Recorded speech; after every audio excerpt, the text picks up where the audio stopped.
Good morning student, आपका राम कुमारी school की smart class में स्वागत है। आज हम पढ़ेंगे वस्त्र का व्यक्तित्व से संबंध कि भाई वस्त्र का अपने जीवन में क्या महत्व है, वस्त्र अपने लिए क्यों उपयोगी है, इसके बारे में। और वस्त्र का चुनाव किस प्रकार करना चाहिए, किस उम्र में, किस वस्त्र मौसम के अनुसार, तो भिन्न भिन्न अवस्थाओं में किस प्रकार वस्त्र का चुनाव किया जाता है, उसके बारे में अपन डिटेल से पढ़ेंगे। वस्त्र का क्या कार्य है अपने जीवन में, इसके बारे में अपन पढ़ेंगे। ठीक है। तो सबसे पहले है कि वस्त्र मानव की अपनी मूलभूत आवश्यकता क्या है, वस्त्र होती है। तो वस्त्र अपनी मूलभूत आवश्यकता है। प्रत्येक व्यक्ति अपनी तन ढकने के लिए क्या है, और बाहरी आपदाएं जैसे सर्दी, गर्मी, बारिश, इन सब से बचने के लिए वस्त्र का उपयोग करता है। तो बाहरी आपदाओं से बचने के लिए वस्त्र, तो इन सब के लिए क्या है, अपन सर्दी, गर्मी, बारिश से बचने के लिए भी वस्त्र का उपयोग करते हैं। और क्या ये कहा जाता है कि एक कहावत है कि वस्त्र मानव का निर्माण करता है। ठीक है। वस्त्र के द्वारा व्यक्ति की पर्सनैलिटी का पता चलता है कि भाई वो किस प्रकार का है, कैसा है। जैसे गरीब रंग, वस्त्र के द्वारा अपन जैसे रंग को राजा को रंग बना सकते हैं। कैसे, जैसे एक अमीर व्यक्ति को अपन फटे पुराने कपड़े पहना दे तो वो एक गरीब भिखारी जैसा लगता है, और एक भिखारी को अच्छे कपड़े पहना दे तो वो बहुत अमीर व्यक्ति सा लगने लगता है। तो वो वस्त्र के द्वारा ही व्यक्ति के व्यक्तित्व का निखार होता है। ठीक है। इसलिए जीवन में सामान्य वस्त्र के लिए उचित प्रकार के वस्त्रों का चयन, मतलब अपने जीवन में उचित प्रकार के वस्त्रों का चयन करना चाहिए। अपने को किस प्रकार के वस्त्र पहनने हैं, कब कैसे पहनने हैं, जिस विशेष अवसरों पर अपन किस प्रकार के वस्त्रों का चयन करेंगे। शादी विवाह में अपन अच्छे वर्क वाले वस्त्रों का उपयोग करते हैं, और नॉर्मल डेली वे में अपन सादे सिंपल कॉटन के कपड़ों का उपयोग करते हैं। ठीक है। वस्त्र व्यक्ति के व्यक्तित्व को भी अभिव्यक्त करता है। उचित प्रकार के वस्त्रों से बालक, युवा और प्रौढ़, बुजुर्ग सभी वर्ग में आत्मविश्वास लाते हैं। मतलब हर वर्ग के लिए अलग अलग भिन्न प्रकार के वस्त्र होते हैं। जैसे एक बुजुर्ग व्यक्ति को अपन जीन्स पहना के खड़ा कर दे, थोड़ा अजीब सा लगता है। और तो इन चीज़ों में क्या है कि अपन उसकी आयु के अनुसार वस्त्रों का चयन करते हैं। वस्त्र की सुंदरता, समय अनुकूल, रंग, किस्म, स्टाइल और फैशन के अनुसार इनमें परिवर्तन आता है। समय के अनुसार है, फैशन के अकॉर्डिंग है, रंग के है, किस्म के अकॉर्डिंग फैशन में परिवर्तन आता रहता है। तो कैसे कि जैसे कई बार ऐसे होता है कि जैसे कई ऐसी जनरेशन की एकदम उस समय ऐसा टाइम होता है कि कई बार ग्रीन कलर सबसे ज़्यादा पसंद किया जाता है, या रेड कलर सबसे पसंद किया जाता है, वाइट कलर सबसे ज़्यादा पसंद, तो उसी प्रकार के वस्त्र बनना प्रारंभ हो जाते हैं। तो इन सभी चीज़ों को ध्यान में रखते हुए अपन वस्त्रों का चुनाव करते हैं। ठीक है। फिर आता है कि रुचि के अनुसार परिधान संयोजन संपूर्ण व्यक्तित्व को प्रियदर्शन व ग्राहक अपनी पसंद के अनुसार, अपनी चॉइस के अनुसार अपन वस्त्रों का चयन करते हैं। एज के अकॉर्डिंग अपने वस्त्रों का चयन करते हैं। फिर सुंदर और उचित परिधान धारण कर व्यक्ति अपने आप में प्रसन्न हो जाता है। फलस्वरूप उसका स्वभाव, आचरण, व्यवहार, तौर तरीके पर ऐसा प्रभाव पड़ता है कि संपूर्ण व्यक्तित्व को आकर्षक करता है। व्यक्ति का परिधान उसके व्यक्तित्व के विकास की एक महत्वपूर्ण इकाई है, जिसके अभाव में व्यक्ति के संपूर्ण विकास की कल्पना संभव नहीं है। मानव की दैनिक आवश्यकताओं में वस्त्रों की आवश्यकता होती है। मतलब अपनी पूरी दैनिक आवश्यकता में, जैसे अपन सुबह से लेकर शाम तक किस प्रकार के वस्त्रों को पहनना है। गर्मी के मौसम में अपन किस प्रकार के वस्त्र पहनेंगे। जैसे गर्मी के मौसम में अपन को ढीले ढाले अच्छे वस्त्र, कॉटन के अच्छे वस्त्र लगते हैं। सर्दी के टाइम में अपन गर्म, जो अपने शरीर के तापमान को नियंत्रित करे, उस प्रकार के वस्त्रों का चयन करते हैं। प्रतिदिन व्यक्ति वस्त्रों का चुनाव मौसम के अनुसार, अवसर के अनुसार, जैसे अपने कोई विवाह है, कोई ओकेजन है, उसके अकॉर्डिंग अपन वस्त्रों का चुनाव करते हैं। ठीक है। अवसर के आवश्यकता अनुसार वस्त्र परिधान के मुख्य दो कार्य, ये क्वेश्चन बहुत बार पूछा जाता है कि वस्त्र के कार्य कौन कौन से, 2 प्रकार के कार्य होते हैं, तो कौन से प्राथमिक कार्य कौन से होते हैं, द्वितीयक कार्य कौन से होते हैं। तो प्राथमिक कार्य बहुत बार पूछा गया है कि वस्त्र का अपने जीवन में प्राथमिक कार्य कौन सा है। तो प्राथमिक कार्य कौन सा होगा, शरीर की बाह्य वातावरण से अपनी रक्षा और आराम पहुंचाना। बाह्य वातावरण से सर्दी गर्मी है, बारिश है, आंधी भाई धूप वगैरह आती है, इनसे अपने को प्रोटेक्शन प्रदान करता है। और आज के कोरोना टाइम में अपन मास्क वगैरह लगाते हैं, तो वस्त्र अपना ये बहुत ज़्यादा उपयोगी है। द्वितीय कार्य क्या है, द्वितीय कार्य पहचान, मानसिक संतोष। अपन जो वस्त्र पहन रहे हैं वो अपने लिए अच्छे हैं, अपने को संतुष्टि प्रदान करने वाले हो। सामाजिक स्तर, प्रसन्नता एवं विविधताएं, अपने समाज में अपने स्तर को बनाए रखना। जैसे अपन अच्छे कपड़े पहनेंगे तो कहेंगे हाँ भाई ये अच्छे घर का बच्चा है, अच्छे घर का व्यक्ति है। अगर अपन फटे पुराने कपड़े पहनते हैं तो ऐसे थोड़ा अलग सा लगता है कि क्या है, इसके पास कपड़े नहीं है क्या, ऐसा। तो इन चीज़ों की अपनी पहचान वस्त्र के द्वारा होती है। तो प्राथमिक कार्य वस्त्र का अत्यधिक महत्वपूर्ण कार्य शरीर को ढकना है, शरीर को ढके रखना है, सर्दी गर्मी से बचाने का कार्य है। साथ ही शरीर के बाह्यवाद हवा बारिश धूप सर्दी गर्मी से सुरक्षा रखने में महत्वपूर्ण स्थान भूमिका अदा करता है वस्त्र अपने शरीर में। फिर क्या है कि शरीर की सामान्य स्थिति बनाए रखता है। लेकिन वस्त्र सही चुनाव करना चाहिए। जैसे सर्दी के मौसम में अपने ठंड से बचने के लिए ऊनी वस्त्रों का उपयोग करते हैं, गर्मी में ठंडे सूती वस्त्रों का उपयोग करते हैं। बट मौसम के अनुसार अपने वस्त्रों का चुनाव करना बहुत ज़रूरी होता है। ऐसे नहीं कि अपन सर्दी के मौसम में गर्मी के वस्त्र पहने और गर्मी के मौसम में सर्दी के ऊनी वस्त्र पहने, तो ऐसा अपने शरीर के लिए वो भी नुकसानदेह हो सकता है। उचित वस्त्रों के पहनने से आरामदायक स्थिति उत्पन्न होती है। भाई वस्त्र जो पहनते हैं अपने को आरामदायक स्थिति उत्पन्न और अपने को आराम पहुंचाने का कार्य करते हैं। और जैसे सर्दी के टाइम में अपन ढीले ढाले वस्त्र पहनते हैं तो अपने को एकदम रिलैक्स महसूस होता है। और गर्मी के मौसम में अपने को गर्म वस्त्र पहनना बहुत अच्छा लगता है। बारिश के मौसम में बारिश के से वस्त्र, जैसे अपने को कहीं जा रहे हो तो रेन कोट वगैरह डाल के अपन आराम से कहीं बाहर जा सकते हैं, तो बारिश से अपने बचाव कर सकता है।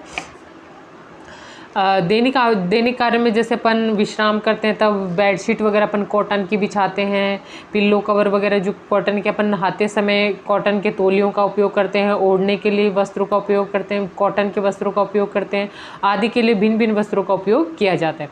फिर है द्वितीय कार्य वस्त्रों द्वारा व्यक्ति का सर्वांगीण विकास संभव है। जैसे सामाजिक मनोवैज्ञानिक और शारीरिक कार्य, व्यक्ति के वस्त्र। अब ये है कि द्वितीय कार्य कौन से हो गए कि वस्त्रों द्वारा व्यक्ति के सर्वांगीण विकास संभव है। जैसे सामाजिक मनोविज्ञान शारीरिक कार्य, व्यक्ति के वस्त्र व्यक्ति के बारे में ढेर सारी जानकारियां प्रदान कर देता है। कैसे कि जैसे कोई व्यक्ति कौन से व्यवसाय से है, वो कौन सा कार्य कर रहा है, कहाँ पे कार्य कर रहा है, कहाँ कार्यरत है, उसके बारे में अपन उसके वस्त्रों से अपन, अगर वो अपने को नहीं बताता फिर भी अपन उसके वस्त्रों के बारे में जानकारी प्राप्त कर सकते हैं। कैसे कर सकते हैं कि जैसे वकील है काला कोट पहने रहेगा तो उससे पहचान हो, डॉक्टर है वाइट कोट पहनता है, पुलिस का है वो खाकी वर्दी खाकी कपड़े पहनता है, आर्मी वाले हैं वो कपड़े, तो अपन ट्रैफिक पुलिस वाले हैं तो उनको अलग अलग डिफाइन कर सकते हैं कि हाँ भैया ये इस फील्ड में कार्य कर रहा है। तो वस्त्र के द्वारा अपन उसके को पहचान सकते हैं। स्त्री पुरुष में भी भेद कर सकते हैं। पैंट शर्ट पुरुष पहनते हैं, साड़ी सूट महिलाएं पहनते हैं, लेकिन आज के जनरेशन में जीन्स वगैरह महिलाएं भी पहनती हैं। पोशाक व्यक्ति की पहचान बनाता है। उचित सुंदर व परिधान संयोजन व्यक्ति अपने को अपने आप में, मतलब अच्छे वस्त्र पहने हो तो अपन कहते हैं हाँ देखो इसने कितना अच्छा कपड़ा डाल रखा है, कितना सुंदर है, कहाँ से लिए, अपन बहुत चीज़ें पूछते हैं उनके बारे में। तो वस्त्र अपने आप व्यक्ति को अट्रैक्शन करता, मतलब उसकी तरफ आकर्षित कर लेता है कि हाँ इसने बहुत अच्छे कपड़े पहने हैं, कहाँ से आपने लिए हैं, इसके बारे में अपन बहुत सारी चीज़ें पूछते हैं। भाई वो वस्त्र सुंदर अच्छा लगता हो उस व्यक्ति की। कई बार जैसे कोई व्यक्ति वस्त्र डालता है लेकिन उसके वो सुंदर उस चीज़ को दिखाता नहीं है, उसके व्यक्तित्व को नहीं निखारता है, तो अपन कहते हैं हाँ नहीं इस पर ये जच नहीं रहा, ये अच्छा नहीं है। तो इस प्रकार व्यक्ति के व्यक्तित्व को भी वस्त्र बना देता है। आत्मविश्वास और संतोष प्रदान करता है। इसके विपरीत कई बार अज्ञानता धनाभाव में उचित वस्त्र किशोर उचित वस्त्र किशोर युवक नहीं पहन पाते हैं, ऐसे हीन भावना आ जाती है, जिसके कारण मानसिक मतलब कई बार उनके वो वस्त्र नहीं खरीद पाते हैं उचित समय पे, जब उन्हें चाहिए तो उसके अकॉर्डिंग नहीं मिल पाते हैं, तो क्या है उसमें हीन भावना आ जाती है कि हाँ हमारे पास ऐसे वस्त्र, इस ओकेजन पे हमारे पास ऐसे कपड़े नहीं थे, या हमने वापस उसी ओकेजन पे वही रिपीट कर दिए, दूसरे पिछले ओकेजन पे पहने थे वही अभी पहन रहे हैं। तो इसमें बहुत सारी हीन भावना है कि हाँ हमारे पास अवेलेबल नहीं थे, हमें मिल नहीं रहे हैं, तो ऐसी चीज़ें भी हो जाती है। लेकिन आज के जनरेशन में नई फैशन के दिन प्रतिदिन फैशन परिवर्तित होती है, वस्त्रों की परिवर्तन हो रहे हैं।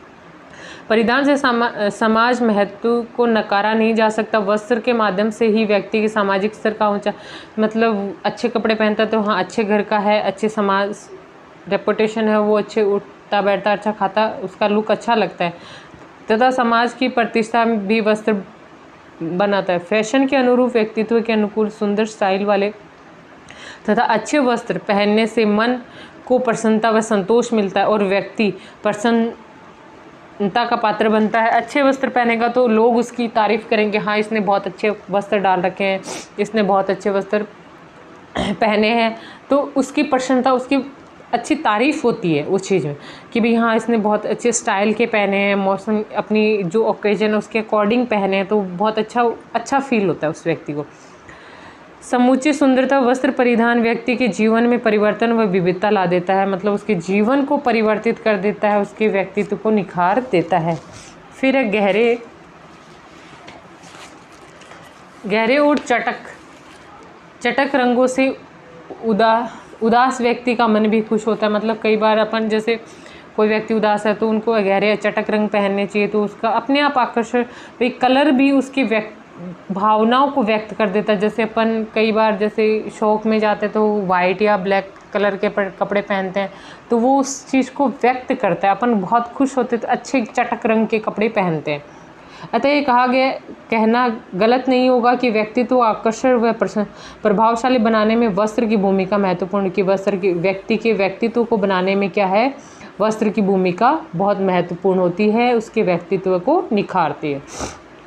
ठीक है, हमने वस्त्रों के रंगों और छपाई के बारे में भी पढ़ा है कि वस्त्र में रंगाई छपाई, लेकिन रंगाई के अलावा वस्त्रों पर छपाई भी की जाती है। वस्त्र को आकर्षक छपाई, डिज़ाइन, आकर्षक नमूने, आज के टाइम में मतलब वस्त्र पे डिज़ाइन अच्छी होनी चाहिए, उस पर जो नमूना उकेरा वो बहुत अच्छा होना चाहिए, उसी से लोग उसकी तरफ आकर्षित होते हैं। वस्त्र की आकर्षण छपाई होने से वह डिज़ाइन के नमूने अवश्य होते हैं। वस्त्र सुंदर लगने के लिए डिज़ाइन और नमूने कैसे हो, कितना बड़ा हो, किस आकृति का हो, रंग कौन से रंग का हो, इसके बारे में अपन पढ़ेंगे। तो ये होता है कि सबसे पहले अपने को ये होता है कि डिज़ाइन किस प्रकार का है, तो इसमें किस प्रकार की डिज़ाइन होनी चाहिए, किस प्रकार के वस्त्रों का चुनाव करना चाहिए, उस पर आकार कैसा होना चाहिए, कौन सी रेखा में बना हो, तो इसके बारे में अपन पढ़ेंगे। तो इसमें सबसे पहले कि डिज़ाइन के अपने को तत्व, एलिमेंट्स अपने पढ़ने बहुत ज़रूरी होते हैं। तो कला के तत्व क्या है, कला के तत्व 4 प्रकार के तत्व होते हैं। पहला रेखा, मतलब लंबवत रेखा है, समतल रेखा है, आड़ी रेखा है, गोल रेखा है, अर्धवर्ताकार है, अर्धचंद्राकार हो गई, तो ये अलग अलग प्रकार की आकृतियाँ होती हैं, रेखाएं होती हैं। फिर है आकार, आयताकार है, आयताकार आकार हो गया, वर्गाकार आकार हो गया, त्रिभुजाकार हो गया, गोलाकार, वर्ताकार हो गया, तो वर्गाकार, तो सारी चीज़ों के बारे में। रंग है, रंग भी भिन्न भिन्न प्रकार, जैसे प्राथमिक रंग है, द्वितीयक रंग है। प्राथमिक रंग कौन कौन से होते हैं, जैसे पीला, लाल, नीला और पीला प्राथमिक रंग हो गए। तो इन द्वितीयक रंग इन्हीं रंगों से बनते हैं, और तृतीयक रंग है, प्राथमिक और द्वितीयक रंगों को मिलाकर अपने को तृतीयक रंग प्राप्त होते हैं, तो इनके बारे में अपन पढ़ेंगे। तो सबसे पहले है रेखा। रेखा एक वस्त्र की डिज़ाइन रेखा पर निर्भर करती है, जैसे कोई व्यक्ति की लंबाई चौड़ाई वो उस वस्त्र की रेखा पर निर्भर करता है। ठीक है, तो अपन पढ़ेंगे रेखा। वस्त्र परिधान की सुंदर व आकर्षक डिजाइन बनाने के लिए रेखाओं का महत्वपूर्ण स्थान है। भिन्न भिन्न रेखाएं को जोड़कर एक डिज़ाइन बनाई जाती है, जैसे लंबवत रेखा को जोड़ दिया, समतल रेखा को जोड़ दिया, तिरछी रेखा को जोड़ दिया, तो इनको जोड़कर एक डिज़ाइन बना दी जाती है। वस्त्र और नमूने डिज़ाइन की विविधताओं के लिए विभिन्न रेखाओं का इस्तेमाल किया, भिन्न भिन्न रेखाओं का इस्तेमाल किया जाता है, जिससे तरह तरह के नमूने बनाए जा सकते हैं, तरह तरह के में डिज़ाइन बनाई जा सकती है। तो मुख्य रूप से 4 रेखाओं का उपयोग किया जाता है। तो सबसे पहली रेखा कौन सी होती है? लंबवत रेखा। यह रेखा लंबाई में वृद्धि करती है। इसकी यह विशेषता है कि इसके सहारे दृष्टि ऊपर से नीचे की ओर हो, नीचे से ऊपर की ओर हो। मतलब इसमें क्या है, रेखा लंबवत होती है, नीचे से ऊपर की ओर, ऊपर से नीचे की ओर ऐसी रेखा होनी चाहिए। रेखाओं की परिधान में प्रधानता अधिकता से व्यक्ति की लंबाई अधिक होने का आभास कराती है। मतलब जो लंबवत रेखा होती है वो व्यक्ति की लंबाई का आभास कराती है। लंबे व्यक्ति अगर इस वस्त्र को पहनेंगे तो वो और भी ज़्यादा लंबे लगेंगे। इसलिए क्या है, ठिगने जिनकी हाइट कम होती है उन लोगों को क्या लंबवत रेखा वाले वस्त्रों का चुनाव करना चाहिए। तो ठिगने व्यक्तियों को ऐसे वस्त्रों को पहनना चाहिए जिससे उनकी लंबाई और अच्छी लगने लगे। अगर जो ठिगने व्यक्ति हैं उसको समतल रेखाओं वाले अपन वस्त्र पहनाएंगे तो उनकी क्या हाइट जो है वो कम लगने लग जाती है। तो ऐसे वस्त्रों, लंबवत रेखाओं वाले वस्त्रों का चयन करना चाहिए उन व्यक्तियों को। समतल रेखा है, यह रेखाएं चौड़ाई की दिशा को व्यक्त करती है। मतलब इस चौड़ाई कितनी है उस वस्त्र की, उस चौड़ाई को व्यक्त करते हैं। ये कितनी चौड़ी है, अपन जैसे चौड़ाई देखते हैं कि ये कितना चौड़ा होगा तो उसका अर्ज जो होता है उसको, यह स्थिति विश्राम और स्थिरता व विश्राम का आभास उत्पन्न करती है। इस पर दृष्टि दाएं छोर से बाएं छोर की तरफ से तथा बाएं छोर की तरफ से दाएं छोर से बाएं छोर की तरफ और बाएं छोर से दाएं छोर की तरफ व्यक्त करती है। ठीक है, तो इधर से इधर की तरफ, इधर से इधर, बाएं से दाएं की तरफ, दाएं से बाएं की तरफ ये छोर व्यक्ति गति प्रदान करती है। ये रेखाएं लंबाई में कम करती है, दिखाई देती है। मतलब इस लंबाई को कम व्यक्त करती है, साथ ही चौड़ाई की वृद्धि को ज़्यादा आभास कराती है कि व्यक्ति बहुत चौड़ा। तो मोटे व्यक्ति को क्या है कि ऐसे वस्त्र को लंबवत रेखाओं वाले वस्त्रों का चुनाव नहीं करना चाहिए। जो पतले व्यक्ति होते हैं, पतले दुबले व्यक्ति होते हैं, उनको इस प्रकार के वस्त्रों का चुनाव करना चाहिए। फिर अपने आता है तिरछी रेखा। तिरछी रेखाएं गतिशील होती हैं, गतिशील व स्थिर व नम्यता का भाव उत्पन्न कराती है। ढलौना और तिरछी रेखाओं, मतलब जो तिरछी रेखाएं होती हैं ढलावने और तिरछे आने जाने की रेखाओं और रेखाएं हैं। ये रेखाएं चौड़ाई को कुछ कम तथा लंबाई को बढ़ाकर दिखाती हैं। इस रेखाओं का प्रयोग वस्त्र की सुंदरता बढ़ाने के लिए किया जाता है। यह सभी वस्त्र परिधानों बहुत सुंदर शोभनीय व्यक्त करते हैं। ठीक है, तो इस प्रकार के वस्त्रों का अपने को चुनाव करना चाहिए। वृत्त रेखा या वक्र रेखा जो होती है, एकदम गोलाकार जो रेखा होती है चलती है, तो ये रेखाएं घुमावदार होती हैं। रेखाएं प्रसन्नता, कोमलता, सौम्यता, सुंदरता और समृद्धि का परिचय चायक है। इसका प्रयोग वस्त्र सज्जा, फूल, जैसे फूल पत्तियां बनाते हैं अपन, किसी वस्त्र पे फूल बना दिया है, इसको इसमें बनाया जाता है। जो पत्तियां वगैरह जो बनाई जाती है, डिज़ाइन बनाने के कहा जाए तो डिज़ाइन बनाने के रूप में इनका उपयोग किया जाता है। अर्धवृत्त है, अन्य वृत्ताकार डिज़ाइन बना इसका इस्तेमाल किया जाता है। तो इनका उपयोग अपन करेंगे। तो इसके बारे में अपन अब सब ये पढ़ लिया कला के तत्वों में रेखाओं के बारे में पढ़ते। तो रेखाएं कितने प्रकार की होगी? लंबवत रेखा होगी, समतल रेखा होगी, तिरछी रेखा होगी और वृत्ताकार रेखा होगी। अब ये आता है कि लंबवत रेखा का उपयोग भी कैसे लंबाई को व्यक्त करता है, तो ठिगने व्यक्तियों को इसका ज़्यादा से ज़्यादा उपयोग करना चाहिए। फिर आता है समतल रेखाएं। जो समतल रेखाएं हैं वो व्यक्ति के जो पतले मोटे व्यक्ति होते हैं उनको मोटापा ज़्यादा व्यक्त करेगी, इसलिए क्या पतले दुबले व्यक्तियों को इसके प्रकार के वस्त्रों का उपयोग करना चाहिए।